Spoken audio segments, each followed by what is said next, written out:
Divya Qureshi. We begin today's webinar on the career in Indian Navy. So friends, whatever hardship, whatever hard work that you put in to achieve your goal, be rest assured that with the hardship, there is relief. So before moving on to the webinar, let me give you a brief introduction of AMP, that is Association of Muslim Professionals. We're going to play a small presentation about AMP. AMP, that is Association of Muslim Professionals, is an NGO. We are working in the field of community development via education, employment, and empowerment. We have our registered offices in India, USA, UK, and Australia.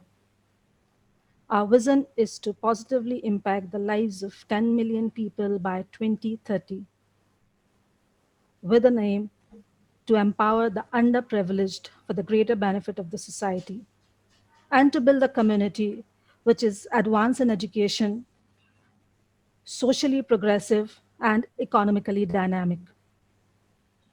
Now, let me just have a go through of how we are doing it. We are doing it through our various flagship programs and achieving consistently by the grace of Allah. The first program of ours is School Development Program, wherein we are conducting skill development lectures and connecting schools. Around 3,000 skill development lectures and more than 1,000 schools have been connected, and 281,000 students benefited, and teacher training programs and parenting workshops have been conducted with a figure of 110 plus. The most important cell of us is Employment Assistance Cell, via which we are conducting job fairs and job drives and making the youth not only industry ready, but with a job ready and a job in their hand. For this, we have launched a portal called empowerjobs.com, wherein we have 100% verified jobs. The students, the job seekers, they can log into this and can have the job in their dream company. Around 360 job fairs and job drives apart from this are being conducted, and we conduct these job drives on a regular basis. 21,000 candidates employed. And to make the students industry ready, we are conducting employability training programs, wherein making them available the latest technology and trades, the techniques that they need to have in order to get employed. 220 plus employability training programs, more than 20,000 degree students benefited. Yet another endeavor of us in the field of education as well as self-employment is scholarships and self-employment, wherein we have been granting higher education scholarships and orphan education. 800 plus higher education scholarships have been granted and 860 plus orphan education. This is also being done through a portal called indiazakat.com, which is a crowdfunding platform bringing together the zakat donors and the zakat seekers. The causes are raised for education, for scholarship, for medical, for health, and for livelihood. In the past 1 year, we have attained a very good amount in terms of donating it, in terms of making the people get benefit of the causes that they are raising. Then we have AMP Resource Center, wherein career counselors are being trained and the students are being constant one-to-one. For this, we have launched a portal called indiamentor.com, wherein right from choosing the career option to taking their career path, we are hand-holding the students by mentoring them. 50 plus documents and career guidance and 1,500 career charts have been distributed. Then awards and partnerships, we have renowned educationalists connected and awarded. Every year we conduct teachers awards. 50 plus partners for skill training and job fairs, and more than 500 NGOs are partnering with us in this endeavor. Now, to have a look on our on-ground presence, currently AMP has more than 140 plus active chapters. which are spread across 26 states, 16 countries, and 6,000 plus active members. And the professionals are being connected to us through various social media platforms, which is 1,25,000, and this number is increasing. And we are, Alhamdulillah, being successful in making an impact in the lives of the people. You can join AMP by logging on to our website called www.ampindia.org. You can connect to us, you can mail to us with the information given on your screen.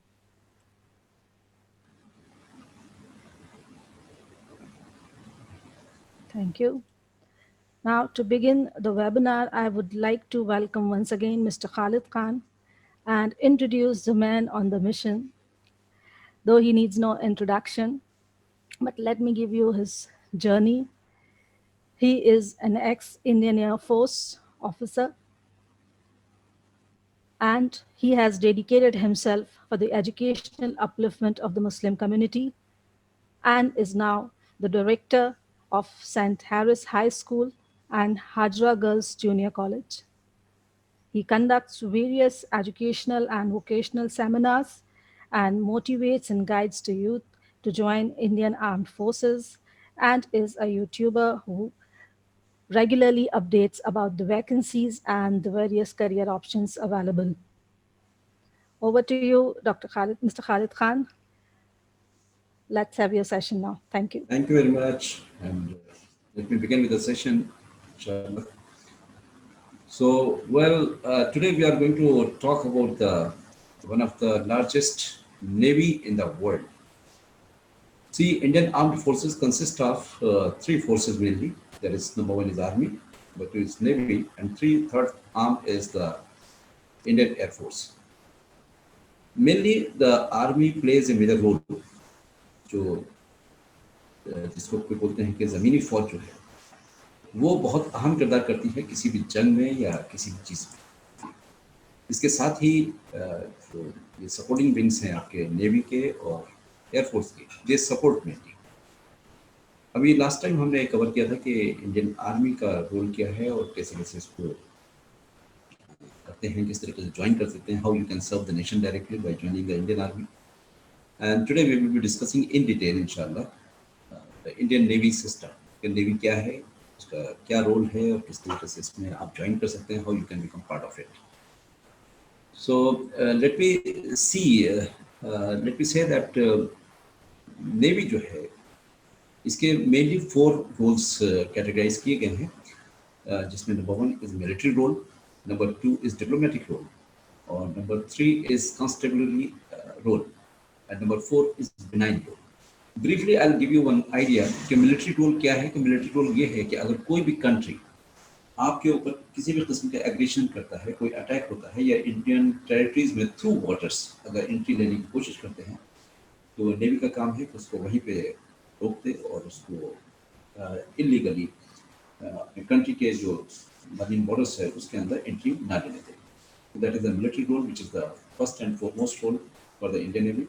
Second है diplomatic role, जिसमें कि उनको diplomatically भी contract बना कर रखने होते हैं तमाम कंट्रीज से। और थर्ड रोल है कॉन्स्टेबलरी रोल, यानी कि इसमें पुलिसिंग का रोल रहता है कि अपने बॉर्डर्स को, एरियाज को जो है पूरा सेफगार्ड करने के लिए उनको कॉन्स्टेबलरी रोल करना है। और बिनाइन रोल ये है कि अगर कहीं भी कोई छोटी मोटी इंसिडेंट्स कहीं पे हो जाए तो उसको इमीडिएटली टैकल करना। तो मेजर तरीका तो ये है कि इसके जो है ये 4 रूल्स डिफाइन किए गए हैं, और ये जो है दुनिया की 7वीं बिगेस्ट नेवी जो है वो इसको कहा जाता है, इंडियन नेवी को। और इसमें हमने जो मैंने वर्कआउट किया है वो ये है कि आप इंडियन नेवी को ज्वाइन कर सकते हैं थ्रू डिफरेंट मीन्स। और आज के वक्त में क्योंकि ख़वातीन जो हैं, लेडीज़ जो हैं, वो मर्दों के शाना बशाना काम कर रही हैं और उनके साथ में हमेशा खड़ी हुई हैं, तो इसलिए हर जगह फोर्सेस में भी लेडीज़ भी बराबर तरीके से ज्वाइन कर रही हैं। तो लेडीज़ भी इसमें नेवी में ज्वाइन कर सकती हैं through different entries as an officer, they can also serve the country. और लेडीज़ एंट्री के लिए भी 8 तरीके हैं जिससे कि वो ज्वाइन कर सकती हैं। and they can play a major role at par with men. तो ये कुछ तरीके हैं इसके कि जिसमें वो कर सकते हैं. मैं ब्रीफली एक लेडीज़ का थोड़ा सा ब्रीफ आपको बता दूँ कि इसमें किस तरीके से लेडीज़ जो हैं they can join quickly. Then I come to the in detail talk कि what are the entry points for everyone to join. तो देखिए इसमें कमीशन ऑफिसर के लिए लेडीज़ विंग में ज्वाइन करने के लिए 3 रोल जो है उसमें इम्पॉर्टेंट है. नंबर 1 एग्जीक्यूटिव ब्रांच है, नंबर 2 है इंजीनियरिंग ब्रांच एंड नंबर 3 है एजुकेशन ब्रांच. एग्जीक्यूटिव ब्रांच में जो है ये इसका भी एंट्री जो है वो ATC एयर ट्रैफिक कंट्रोलर के हैसियत से जो लेडीज़ हैं दे कैन ज्वाइन इट. और उनकी एज जो है 19.5 से लेकर के 25 साल के बीच में होना चाहिए और बीटेक की डिग्री होना उनके पास कंपल्सरी है. तो through this also they can join, and they are all direct entries, you can say, okay, without any written examination they can join this force if they have a BTech degree and they fall into the this thing 19.5 to 25 years of age के group में आते हैं bracket में. तो they can join Indian Navy as an ATC officer, air traffic controller.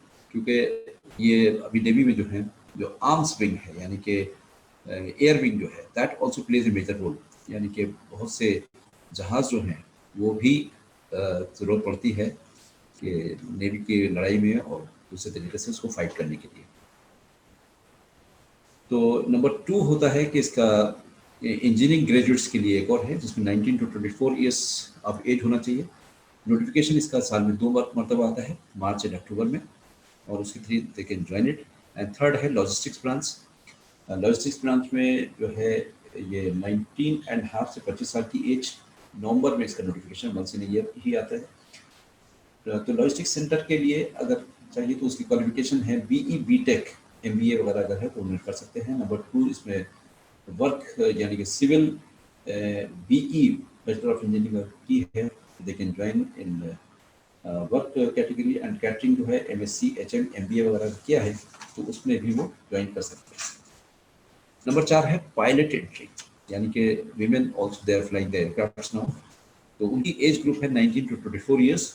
और अगर DGCA से उनके पास CPL यानी कमर्शियल पायलट लाइसेंस है तो ये एज जो है 1 साल को एक्सटेंशन मिल जाता है. 19 to 25 years of age if they have. March and October 2 बार इसका नोटिफिकेशन आता है. एंड BE BTech की डिग्री होना कंपल्सरी है इन कैंडिडेट्स के पास में. If they have this degrees तो they can join as pilots in Indian navy. इसके बाद में जो है 5वें नंबर पे है एग्जीक्यूटिव ब्रांच.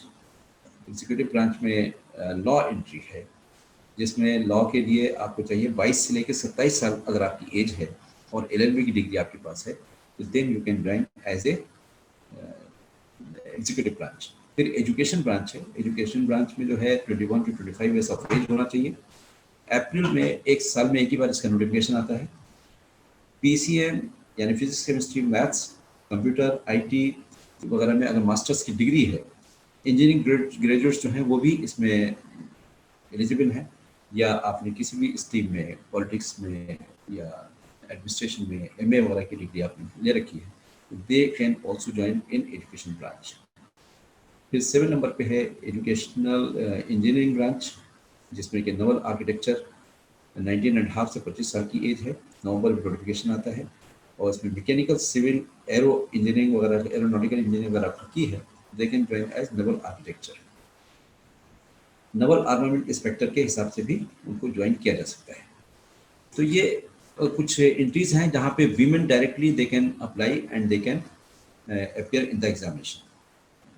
इससे पहले कि हम आगे बढ़ें तो मैं चाहूँगा कि थोड़ा सा आपको इसकी जो हम हिस्ट्री है थोड़ी सी उसके बारे में बताएं कि इसमें क्या हिस्ट्री है और किस तरीके से इसको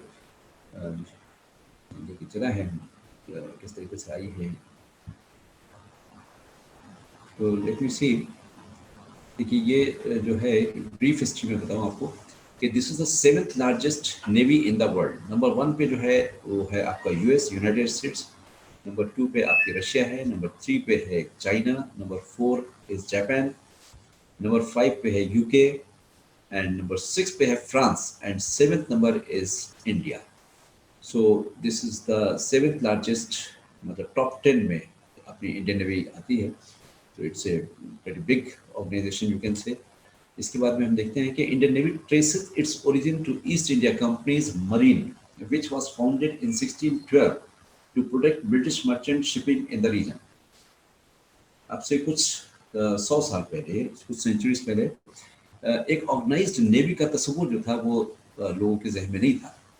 तो उस वक्त में जब ईस्ट इंडिया कंपनी ने था एक ये अपना नेवल फ्लीट करके बनाया था, जिसको कि मरीन के नाम से जाना जाता था, और उनका मेनली काम ये रहता था कि क्योंकि वो अपनी जो तिजारत के जो शिप्स होते थे वो लेकर के एक कंट्री से दूसरी कंट्री में माल भेजते थे, और जो डेकोइट्स हैं या दूसरे रॉबर्स वगैरह रहते थे रास्ते में तो उनको लूटने का खतरा रहता था। तो उनसे प्रोटेक्ट करने के लिए ये एक नेवल फ्लीट वगैरह बनाया था ईस्ट इंडिया कंपनी ने। तो उसकी बात से वहाँ से ये कंसेप्ट जो है वो आया है, और इस इन 1934 इसको नेम कर दिया गया royal Indian navy. And when India became independent on the republic in 1950 was renamed as Indian Navy. यानी कि 1947 में इसका नाम जो था रॉयल इंडियन नेवी ही था, लेकिन 1950 में इसका नाम इंडियन नेवी कर दिया गया। लेकिन इसमें मसला ये था कि इसका जो प्राइमरी रोल ऑब्जेक्टिव है, the primary objective of the navy is to safeguard the nation's marine borders and in conjunction with army and air force of the nation। तो यानी कि कहने मतलब क्या है कि ये तीनों फोर्सेस जो हैं they work in a very close coordination to protect the country। तो ये इसका मेजर रोल है। और इसके बाद में Indian navy took part in wars operations Vijay in 1961, war with Pakistan in 1965 and 1971। So Indian Navy continued to be headed by British officials for 8 more years। Vice Admiral R.D. Katari became first Indian Chief of Naval Staff on 22nd April 1958। यानी कि उस वक्त तक हमारा कोई भी Indian जो था वो chief of the Naval staff नहीं था। That was possible only in 1958 on 22nd अप्रैल। तो ये जो थे हमारे first chief of the Naval staff थे मिस्टर R.D. Admiral R.D. कटारी। तो he was the first Indian Naval chief. इसके बाद में देखते हैं present chief of the Naval staff जो हैं हमारे एडमिरल करमबीर सिंह जी हैं। और इसके जो शिप्स एंड सबमरीन्स वगैरह जो है हमारे पास, तो वो इसका कुछ स्प्लिट ऐसे है कि शिप्स एंड सबमरीन्स जो हैं वो अप्रोक्सीमेटली 150 के करीब हैं। और आपके पास एक्टिव पर्सनल यानी कि नवल पर्सनल जो है that is 67,252 personal they are serving the navy at this moment। and reserve जो फोर्स है वो that is 55,000। Indian navy air arm में जो 21 एयर स्क्वाड्रन्स हैं और 2 एयरक्राफ्ट कैरियर हैं। एंड एयरक्राफ्ट जो है अप्रोक्सीमेटली 300 के करीब एयरक्राफ्ट जो हैं वो इंडियन नेवी में है। न्यूक्लियर पावर सबमरीन जो है वो एक है, और सबमरीन्स 14 हैं, एंड फ्रिगेट्स जो हैं वो 14। अब ये देखिए कि INS Vikrant was the first aircraft carrier on 1 March 1961। It was inducted in the Indian navy. क्योंकि अपने पास एयरक्राफ्ट कैरियर कोई नहीं था, तो जिसकी वजह से काफ़ी दुश्वारी होती थी कि एयरफोर्स को सपोर्टिंग जो कवर इंडियन नेवी को है वो एयरफोर्स को देना पड़ता था। तो अब जो है शिप के अंदर ही आपके एयरक्राफ्ट रहते हैं और वहीं से वो टेक ऑफ करते हैं, वहीं पे आके लैंड कर जाते हैं। तो that was the first aircraft carrier जो था वो इन 1961 में हमारी इंडियन नेवी को मिल गया था। तो this is how the aircraft carrier looks like. और फिर अभी ये जो है 1965 highlighted the crucial role of submarines. This war was fought by surface ships. 1965 में हमारे पास सबमरीन्स नहीं थी, हालांकि एयरक्राफ्ट कैरियर आ गया था 1961 में, लेकिन सबमरीन्स ना होने की वजह से इंडिया को भी काफ़ी लॉस उठाना पड़ा। और वहाँ पे उस समझ में आया कि सबमरीन्स का रोल जो है वो बहुत क्रूशियल होता है, जो कि पानी की तह में चलती हैं नीचे, और नीचे से ही टॉर्पेडो करके जो है शिप्स को सिंक कर देती हैं। तो ये it is something very crucial role जो है वो समझ में आया। तो इस तरीके से first submarines the INS Kalwari was got it from Russia, and that was placed at Visakhapatnam। So this was the thing। Then 4 December is observed as Navy Day। तो 4 दिसंबर आखिर क्यों ऑब्जर्व किया गया नेवी डे? उसके पीछे एक कहानी ये है कि 1971 वॉर में जो 3 दिसंबर को था। देखिए ये है बिकॉज ड्यूरिंग 1971 वॉर इंडिया पेनिस गाजी सैंक किया था, जो पाकिस्तान का जो था गाजी शिप था, वारशिप था, दैट वाज वेरी स्ट्रांग। और उसको जो था 1971 वॉर में इंडिया ने उसको सैंक किया and was destroyed on the night of 3 December 1971। And next day जो था वो and attacked Karachi harbour the next day, that is 4 December 1971 को। तो इसलिए that was something a victory sort of things we got it, and since then it is observe 4 December as the navy day. तो Indian navy ocean of opportunities है, यहाँ पे बहुत सी opportunities हैं, हर किस्म के लोग इसमें ज्वाइन कर सकते हैं। तो लेट अस सी, जैसे इसमें जनरल सर्विस के लिए जा सकते हैं, इलेक्ट्रिकल से लोगों ने जो कुछ किया है तो वो कर सकते हैं, इंफॉर्मेशन टेक्नोलॉजी जिन्होंने सीखा है they can also join the Indian navy. Naval armament inspectorate cadet के लोग भी ज्वाइन कर सकते हैं, law graduates can join it, logistics के लोग ज्वाइन कर सकते हैं, अकाउंट्स में जा सकते हैं, नवल आर्किटेक्चर जिन्होंने किया है तो they can also join it, air traffic controller के हिसाब से जा सकते हैं, और मेल एंड फीमेल बोथ जा सकते हैं। तो there is a lot of opportunities for everyone to join.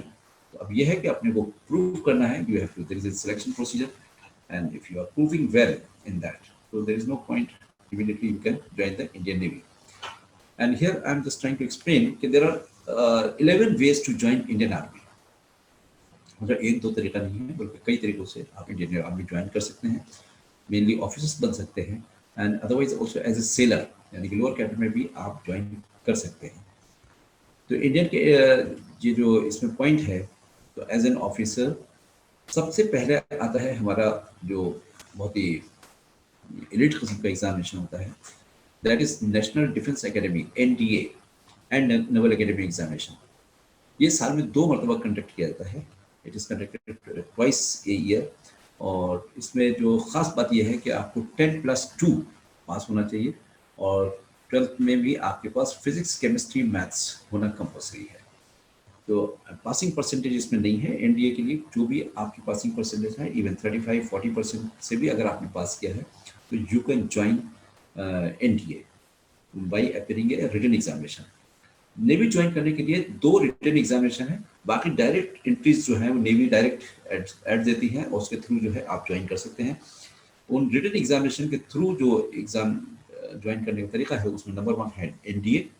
यहाँ पे 2 एग्जाम्स होते हैं एनडीए में, एक तो 300 मार्क्स का होता है मैथमेटिक्स का टेस्ट, और उसके बाद में दूसरा टेस्ट होता है जनरल एबिलिटी टेस्ट, जिसके कि 600 मार्क्स होते हैं। इसमें पासिंग परसेंटेज जो है वो काफ़ी अच्छी रहती है, लेकिन हमको कट ऑफ जो रेट है वो देखना पड़ता है। हर साल इसकी कट ऑफ जो है वो डिफरेंट हो जाती है कि कैसा लड़कों ने परफॉर्म किया है, किस तरीके से किया है। तो कभी कभी तो ये 22%, 25%, इवन लेस देन दैट पे कट ऑफ परसेंट आ जाती है। तो स्कोरिंग इतने ज़्यादा, मतलब ये कि 30-35% या 40% मार्क्स यानी कट ऑफ लेवल तक मार्क्स स्कोर करना is not something very difficult. लेकिन ये है कि आपको मैथमेटिक्स गुड होना चाहिए, और इसके लिए प्रैक्टिस करना है, कुछ कोचिंग करना है। कम से कम अगर 6 महीने लग करके आप तैयारी कर लें इसकी तो हो सकता है। लेकिन अगर आप 10th से सीरियस हैं, 10th, 11th एंड 12th अगर आपने PCM वगैरह जो है अच्छे से पढ़ा है, तो then it is very easy to qualify in the NDA examination. Age इसकी जो है 16.5 से 19.5 यानी कि 19.5 साल तक की होनी चाहिए। लेकिन एप्लीकेशन जो है वो आप कर सकते हैं 15.5 साल की एज से, 15.5 से 18.5 साल की एज तक कर सकते हैं, क्योंकि ये जो एज दी जाती है वो at the time of joining you should be with in this group. और नॉर्मली इसका जो प्रोसीजर कंप्लीट करने के लिए वो आपको 8 से 12 महीने का टाइम लग जाता है। तो अगर आप 15.5 साल यानी कि अगर आप 12th में हैं करंटली, तो भी आप इसमें अप्लाई करके और इसकी तैयारी कर सकते हैं, ताकि आप एनडीए वगैरह जो है क्वालिफाई कर लें। तो इसके नोटिफिकेशन जो है वो साल में 2 मरतबा आता है, दिसंबर जनवरी में आता है एंड जून एंड जुलाई में आता है। और इसकी जो वेबसाइट है वो है UPSC, www.upsc.gov.in, और इसमें सिर्फ और सिर्फ अनमैरिड मेल कैंडिडेट्स ही अप्लाई कर सकते हैं। तो नंबर 1 जो तरीका है वो आपका एनडीए का हो गया। इसके बाद में आता है हमारा combined defence services examination, CDSE। तो कंबाइंड डिफेंस सर्विसेज एग्जामिनेशन जो है ये भी साल में 2 मरतबा कंडक्ट किया जाता है। इसका नोटिफिकेशन जो है जून जुलाई एंड नवंबर दिसंबर में हर साल आता है, और उसके हिसाब से आपको इसमें you can get a chance to apply. इसकी एलिजिबिलिटी क्वालिफिकेशन जो है वो आपका बीई बैचलर ऑफ इंजीनियरिंग जो है कंप्लीट होना चाहिए, और you should be in the final year. So then it is possible to apply for this, and you should be in the age group of 19 to 24 of years of age, यानी कि एक साल आप पहले लगा लीजिए, 18 to 23 years of age में आप application करें, तो you can also join this through CDSE, और इसमें भी unmarried male candidates only can apply and women candidates are not allowed through this examination. इसके बाद में नंबर 3 होती है डायरेक्ट बीटेक एंट्री। इसको 10+2 बीटेक एंट्री भी कहा जाता है, यानी कि 10+2 यानी कि 12th अगर आपने PCM से पास किया है ये, और इसका नोटिफिकेशन जो है twice a year, that is June and December में आता है, और ये क्वालिफिकेशन इसकी है 10+2 ओनली साइंस स्टूडेंट्स। PCM में मिनिमम 70% मार्क्स होना कंपल्सरी है, और must have appeared in JEE main examination, यानी कंडीशन इसमें यह है, इसका कोई रिटन एग्जामिनेशन है बीटेक एंट्री के लिए, लेकिन अगर आपने 10+2 साइंस स्ट्रीम से किया है, PCM में आपके 70% मार्क्स हैं, and you have appeared in JEE main examination, then you are eligible to apply. आपका एज ग्रुप जो है 17 to 19.5 ईयर्स होना चाहिए, और ये भी आपको इंडियन नेवी की जो वेबसाइट है वहाँ जाकर के एप्लीकेशन करना है, दैट इज www.joinindiannavy.gov.in। तो ये इसकी वेबसाइट है, यहाँ से आप इसको आसानी से कर सकते हैं। नंबर 4 है इसका यूनिवर्सिटी एंट्री स्कीम, यानी कि डायरेक्ट आपको यूनिवर्सिटी एंट्री स्कीम जो है वो आपका UES इसको कहा जाता है। इसमें एज ग्रुप जो है 18 to 24 ईयर्स है, एंड इसमें mail and female both can apply. Qualification जो है आपको इंजीनियरिंग प्री फाइनल ईयर और 7th सेमेस्टर में अगर आप हैं तो you can apply it, and 6th semester तक आपको मिनिमम 60% मार्क्स होना कंपल्सरी है। एंड इसका जो सिलेक्शन प्रोसीजर है तो that is direct campus entry selection है, यानी कि क्या होता है कि जब आप यूनिवर्सिटी में या कॉलेज में अपने लास्ट ईयर फाइनल सेमेस्टर में हैं या प्री फाइनल ईयर में हैं, तो वहाँ पे डायरेक्टली आपको इंटरव्यू के थ्रू, यानी कि कैंपस इंटरव्यू के थ्रू आपको सिलेक्ट किया जाता है, then you are sent for SSB, और SSB क्वालिफाई करने के बाद में you are appointed as an officer through university entry scheme. So this is also one a very important entry point for the, जिसको बोलते हैं कि पढ़ते पढ़ते ही आपको जॉब लग जाना। इसके बाद में है NCC स्पेशल एंट्री। तो NCC स्पेशल एंट्री में जो है ओनली नेवल कैंडिडेट्स जिन्होंने नेवी ऑप्ट किया है NCC में, वो इसमें अप्लाई कर सकते हैं, और इसकी एज जो है 19 to 25 ईयर्स है। क्वालिफिकेशन आपकी graduation with 50% marks, NCC senior division का 2 years service experience, minimum B grade C certificate compulsory है। तो this is the minimum qualification आपको होना चाहिए NCC स्पेशल एंट्री के थ्रू इसमें ज्वाइन करने के लिए, and through this entry only male candidates can join, and direct campus entry selection के थ्रू। इसके बाद में आता है हमारा इंडियन नेवी एंट्रेंस टेस्ट। ये जो टेस्ट है ये FCAT की तरह, जिस तरीके से एयरफोर्स कॉमन एडमिशन टेस्ट शुरू किया गया है, उसी की तरह से ये इंडियन नेवी एंट्रेंस टेस्ट 2019 में शुरू हुआ है, और इसमें जो है स्टार्टेड फ्रॉम 2019। क्वालिफिकेशन जो है graduate girls and boys can join as officer, as 18 to 24 years of age, and final year के जो कैंडिडेट्स हैं, जो स्टूडेंट्स हैं, they can also apply in this. Eligibility के लिए इंजीनियरिंग होना चाहिए या BSc और BCom with PG diploma in finance, logistics, supply chain management and material management अगर आपने किया है यू कैन डू इट, और those who have done MCA और MSc in IT, maths, operational research, physics, nuclear physics, meteorology, oceanology और atmospheric science, so they are all eligible for Indian Navy entrance test examination. Then 7th is Indian Navy Pilot Observer and ATC. इसमें देखिए Indian navy के लिए qualification जो है graduate girls and boys can join as officers, as 18 to 23 years for pilot and observer, and 18 to 24 years for ATC। Women can also join it. इसकी eligibility के लिए जो है BE 60% up to 6th semester होना compulsory है, and male and female both can apply in this examination. And 8th number पे आपका आएगा एसएससी एग्जीक्यूटिव एंड टेक्निकल, यानी कि इसमें जो क्वालिफिकेशन है वो आपके all engineering graduates they can join it. Age 18.5 to 24 years होना चाहिए और एलिजिबिलिटी के लिए BE 60% अप टू 6 सेमेस्टर होना कंपल्सरी है। Only male candidates can apply in this SSC executive and technical entry. Number 9 पे आता है SSC Navy law IT and logistics के लिए जो है इसमें एंट्री कर सकते हैं। क्वालिफिकेशन है इसकी ग्रेजुएट्स और age 19.5 to 25 years for IT and logistics के लिए है और 22 to 27 years for law graduates और एलिजिबिलिटी जो है वो male and female can apply for this. और 10th नंबर पर आता है कमीशन वर्दी स्कीम। कमीशन वर्दी स्कीम देखिए हर डिपार्टमेंट में, चाहे वो डिफेंस के डिपार्टमेंट हो या पुलिस का डिपार्टमेंट हो, जितने भी डिपार्टमेंट्स हैं सब में इंटरनल प्रमोशन के फैसिलिटीज जो है वो अपने अपने पर्सनल को दी जाती है। तो this is also something from internal selection for officer rank, officer cadre. ये इसके जो सेलर्स ऑलरेडी सर्विस में हैं, जो लोअर कैडर में काम कर रहे हैं, उनके लिए है कि दे can also become an officer अगर उनके पास 10+2 मैथ्स एंड फिजिक्स की क्वालिफिकेशन है। आर्टिफिशियल अप्रेंटिस के लिए एज लेस दैन 24 ईयर्स होना चाहिए, यानी कि 24 ईयर्स से पहले अगर आप आर्टिफिशियल अप्रेंटिस हैं, 10+2 मैथ्स एंड फिजिक्स है आपके पास, तो they are given a chance to become officer through SSB. They are called for SSB. SSB में अगर दे क्वालिफाई तो मेडिकल एंड मेडिकल बाद में they are given commission in the Indian navy. And non artificial apprentice जो रहते हैं उनके लिए एज लेस दैन 22.5 ईयर्स की है, यानी कि अगर आपकी एज 22 साल से कम है और आप you are already serving in Indian navy as sailors, तो then you can join the Indian navy and you can become a commission officer in Indian navy and in this case only male candidates can apply. इसके बाद में हम बात करेंगे sellers entry कि sellers जो हैं आपकी जो लोअर कैडर में हैं वो किस तरीके से इसमें ज्वाइन कर सकते हैं। सेलर एंट्री के लिए देखिए 2 पार्ट्स हैं इसके। एक तो है ये आर्टिफिशियल अप्रेंटिस जिसको AA बोलते हैं और नंबर 2 है सीनियर सेकेंडरी रिक्रूट्स, इसको SSR बोलते हैं।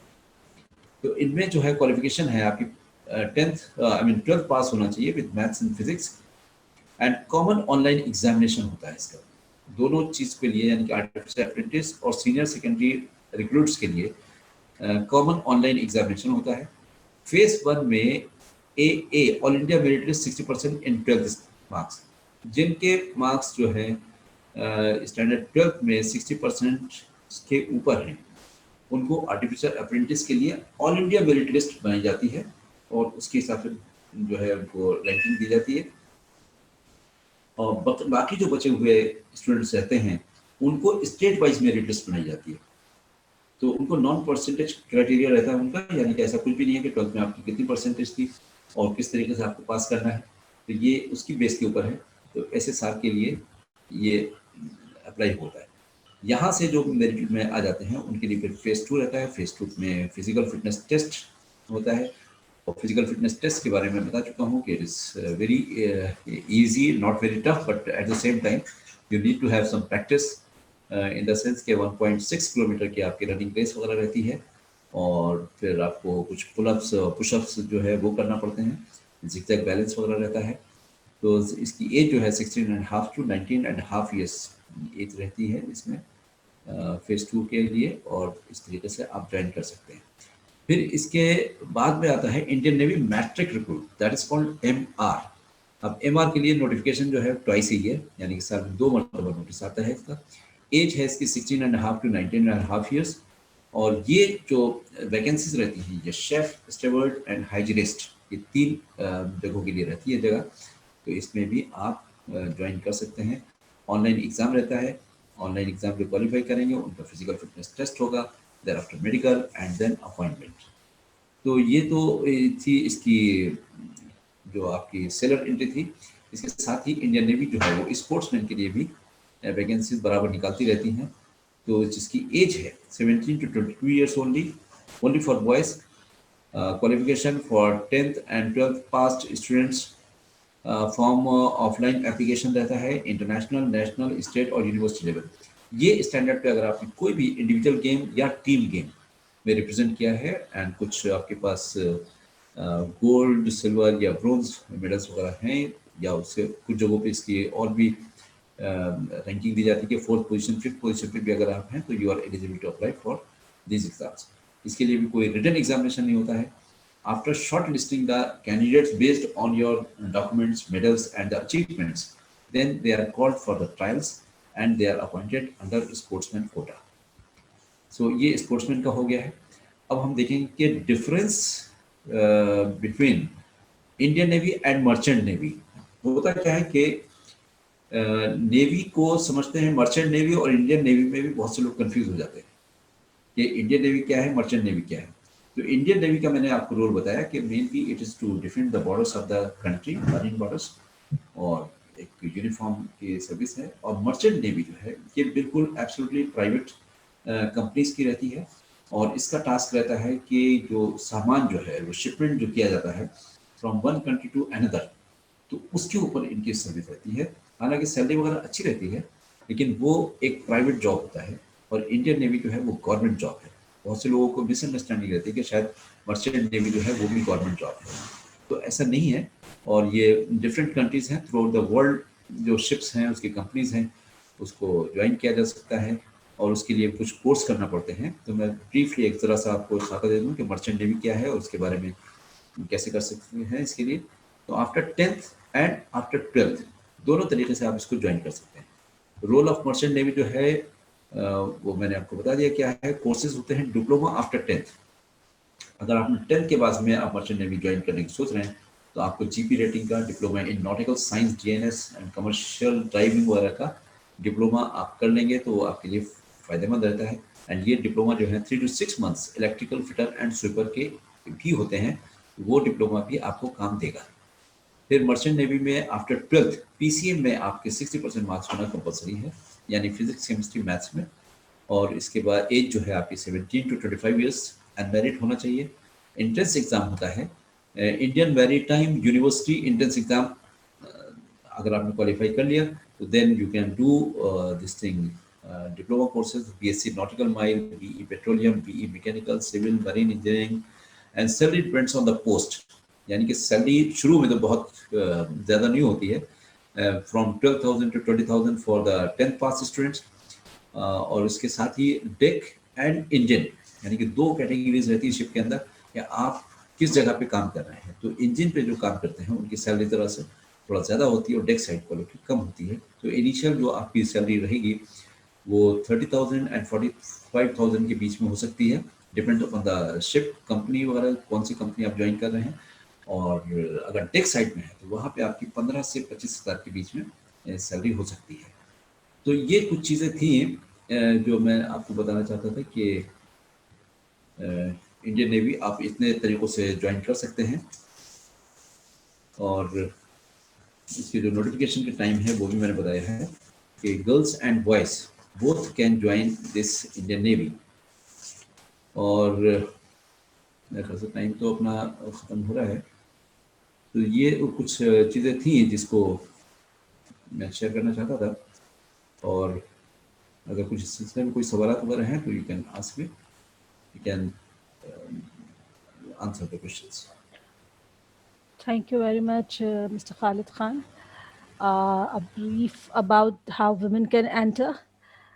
So BTech in the age of 19.5 to 25 years, and the engineering graduates, they can also join the logistic branch. May they have to do B and BTech, and for pilot it is 19 to 24 years. And the Yes, sir. females can also join in the executive branch in the field of law and PG, and an educational branch.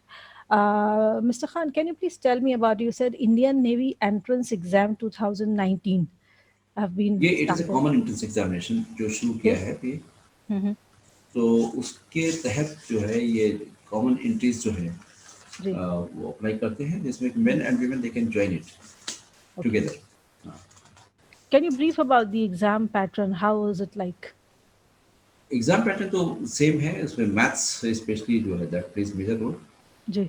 और फिर English एक compulsory subject है, और एक general ability GK का भी नाम देते हैं उसको, उसका टेस्ट रहता है इसमें। Okay.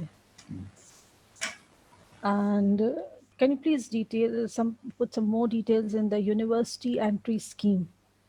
University entry scheme, mainly those who are studying in the university.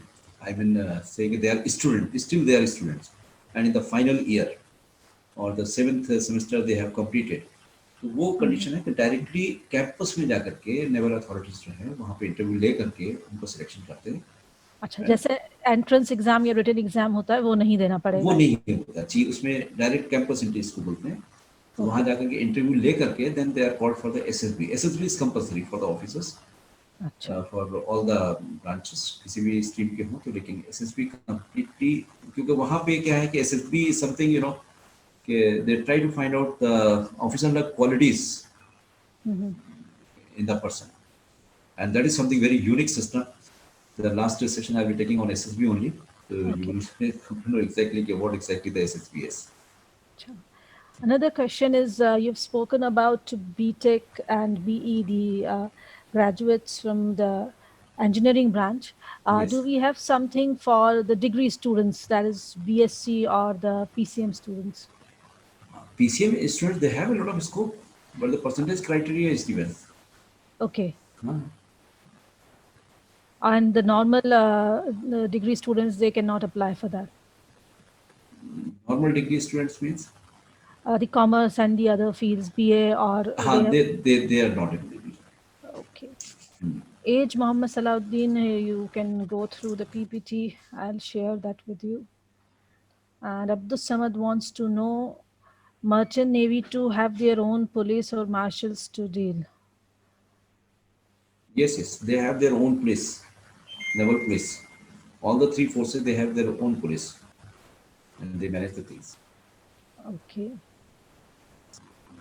For sailor group, do we need a physical test? Yes. Physical fitness test is required. PFT. In that, generally, it is 1.6 kilometer race, which is very crucial. And thereafter, some push-ups and sit-ups and zigzag balance. These 3-4 tests are there. Plus, physical standard is required. The chest expansion, जो है 5 centimeter को होना चाहिए. Whatever the limits are given, that is given in the ads. कि chest का measurement कितना होना चाहिए, height कितना होना चाहिए. Normally, it is 166 centimeters or 165 centimeters, depends upon the vacancy which place you are applying. For the naval, whatever vacancies that you have shown, so they all after 12th, I believe, not anything for the 10th class students. 10th at lower level they can, matric recruit, it is called. Okay. Matric MR. group. हाँ. MR. Okay. And can you tell me what is the major difference between both these examination, NDA and CDSE? It is more or less same, but NDA is conducted after 12th. Okay. Those who have passed 12th standard. And CDS is conducted for the graduates. And that is why the age relaxation is given. That is from 16 and a half, and this is from 19 to 24 years. CDS. Okay. And a brief about the logistic branch once again, Mr. Khan. You have said that BE and BTech students can apply for that. What is for MBA? Like in which stream they might have done MBA? MBA mainly for the finance, administration, and logistics. Whatever the items they are procuring, the management of that. Logistics include the supply to the force and procuring the items from outside, including the arms and ammunition and other requirements, shipments. So many things are there in that. So they need to have that MBA specialization in that particular branch. MBA in any branch, I think they can appear. Okay.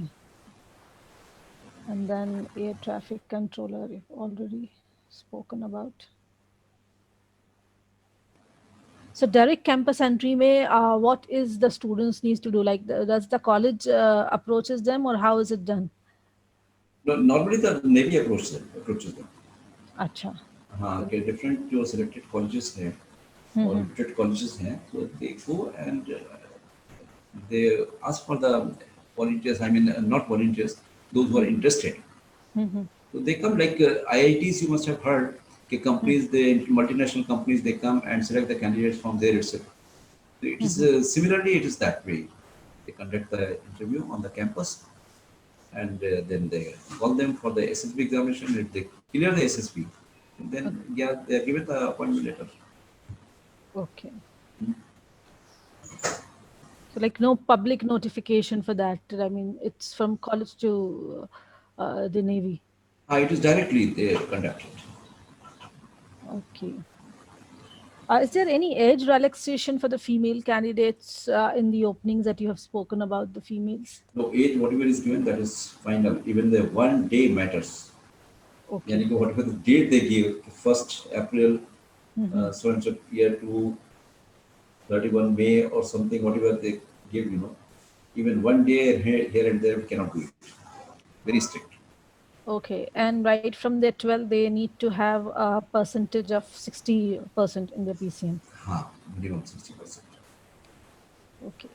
For sailor, Mr. Khan Muhammad Ikram is asking for sailor, which stream they need to opt, like medical and like PCB or PCM. For sailor, Yeah, mainly it is PCM is preferred. PCM. Yes. Okay.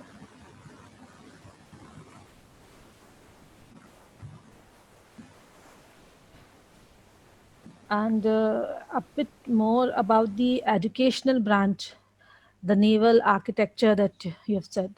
Naval architecture is there. Even the in this those who have done the post graduation in the MA Political Science, MA Public Administration, they can also apply that education branch. So, like for they also need to appear for some exam. No, it is direct entry. Only thing they have to go for SSB after they are selected. I mean, they are called shortlisted. So then they are called for the SSB examination. Okay.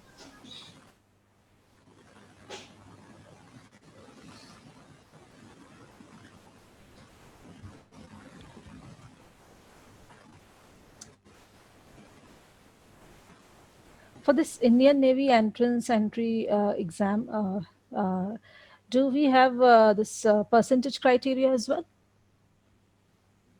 For entrance examination, Yeah, for Indian Navy entrance exam that you have told about, that it has been started in 2019. no, I didn't find it any percentage criteria. Those who are simple graduates, so they can apply. Okay. And law and PG students for the executive branch. Hmm. And females, ka you have already spoken.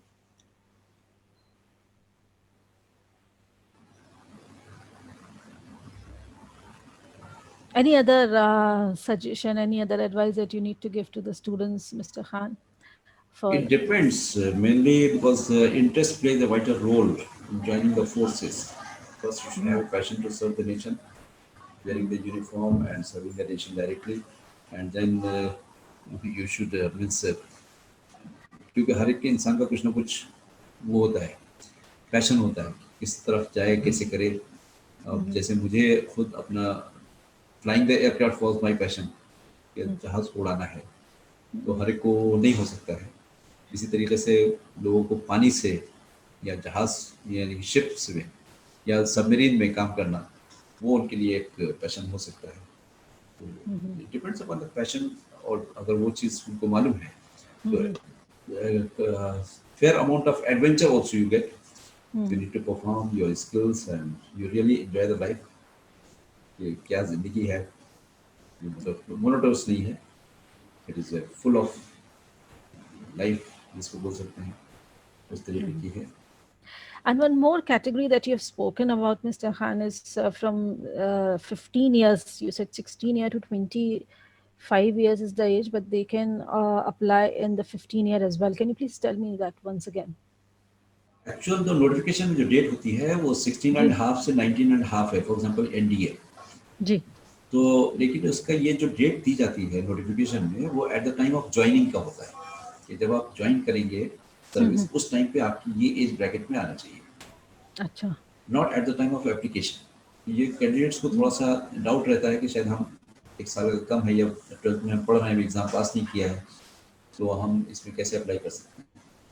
तो ये चीज़ को थोड़ा-सा वज़ाहत के लिए मैंने कहा कि उसको आप, अगर आप 16 एंड हाफ के नहीं भी हुए हैं at the time of application, तो डज़न्ट मैटर, आप अगर साढ़े 15 साल के भी हैं, तो आप अप्लाई कर दीजिए, क्योंकि by the time you go and join the service, तो it will be 16 and half, क्योंकि इसको कंप्लीट प्रोसीजर करने में अप्रॉक्सिमेटली साल भर लग ही जाता है। एंड यू ऑल्सो स्पोकन कि साल में 2 बार कई सारे आपने सारी कैटेगरीज के बोला, जून, जुलाई जी, एंड जी। दिसंबर में।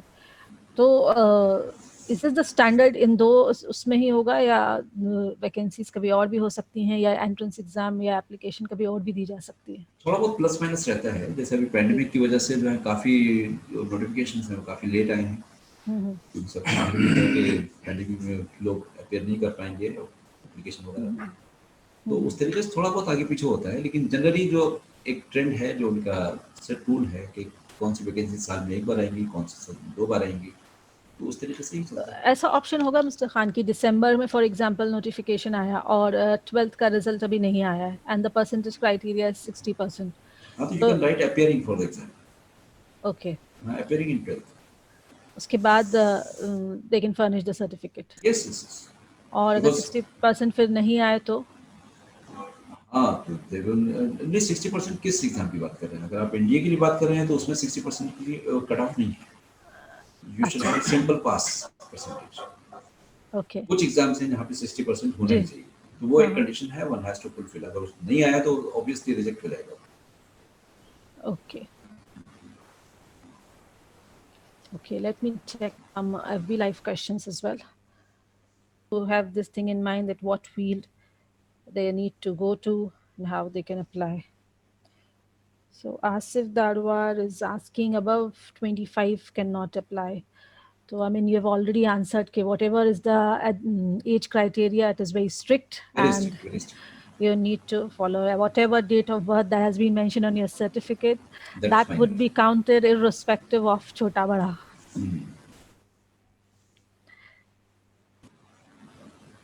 Is there any preparation center for minority students? For minority students separately, no, I don't have any knowledge about that part, कि कोई ऐसी कुछ कोचिंग इंस्टीट्यूशंस वगैरह हैं। लेकिन ये है कि कुछ माइनॉरिटी के इंस्टीट्यूशंस हैं जो ट्रेन करते हैं एनडीए, सीडीएस और एसएसबी के लिए। जैसे एक हमारे दोस्त हैं पूना में हैं, मिस्टर अनीस अनीस कुट्टी साहब। तो अनीस कुट्टी क्लासेस करके चलाते हैं, उनका रिजल्ट भी काफ़ी अच्छा है, लेकिन वो स्पेसिफिकली माइनॉरिटीज़ के लिए नहीं है। Okay. बल्कि मैंने जो देखा है उनके यहाँ, वो तो ये देखा है कि हार्डली 10% मुस्लिम भी नहीं रहते हैं। मुस्लिम स्टूडेंट जो हैं बहुत कम रहते हैं, नॉट इवन 10%। नॉन मुस्लिम बच्चे ज़्यादा रहते हैं, और उनका रिजल्ट भी बहुत अच्छा है इंडिया वगैरह में। बहुत से बच्चे जो हैं वो ऑफिसर बन चुके हैं वहाँ से पास होने के बाद। मिस्टर खान, एक और क्वेश्चन कि इसमें आपने कहा जनरल नॉलेज या जो करंट अफेयर्स हैं, तो करंट अफेयर्स लाइक तो उसमें तो कुछ नहीं, बट जनरल नॉलेज में आप कुछ आइडिया दे सकते हैं कि किस तरह से बच्चे प्रिपेयर करें या क्या बुक्स रेफर करें बुक्स के लिए तो देखिए अपना नॉलेज जनरल, बैंक बनाने के हाँ, लिए? जी। जनरल एबिलिटी टेस्ट होता है जिसमें कि बहुत सी चीज़ें आती हैं। जनरल एबिलिटी टेस्ट में जो है आपका इंग्लिश सब्जेक्ट भी आ जाता है, आपकी वर्बल नॉन वर्बल जो साइकोलॉजिकल के जो क्वेश्चंस हैं वो भी आते हैं, जी। और मैथमेटिक्स का तो सेपरेट ही क्वेश्चन होता है एनडीए में। जी। और इसके अलावा जो है कुछ करंट अफेयर्स होता है, कुछ हिस्टोरिकल क्वेश्चन होते हैं आपकी हिस्ट्री ज्योग्राफी वगैरह से। हम्म तो इस तरीके के क्वेश्चंस रहते हैं, और उसकी बाकायदा बुक्स हैं मार्केट में अवेलेबल।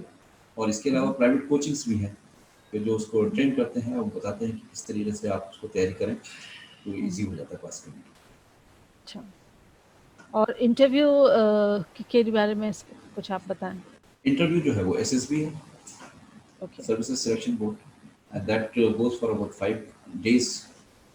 इसमें फिजिकली आपको जो है वेरियस टास्क जो हैं वो दिए जाते हैं। फर्स्ट डे में तो स्क्रीनिंग होता है, जी तो जी। स्क्रीन इन होना है या स्क्रीन आउट होना है, उसमें भी 2-3 तरीके के टेस्ट होते हैं। तो वो मैं डिटेल्स आपको बताऊंगा इंशाल्लाह। अच्छा, हमारे एसएसपी के सेशन में बताएंगे आप? जी। जी, thank you very much mister Khan. I think I have taken all the questions. तो अभी ऐसा कोई क्वेश्चन नहीं आ रहा है। Thanks a lot for this wonderful session. This is the second part of our series. Hopefully, we will move to the third part as well. I Inshallah. heartily thank all the attendees and the panelists, and a special thank to you, Mr. Khalid Khan. Now, Thank let you very us much. officially close this call. Thanks a lot. Thanks again.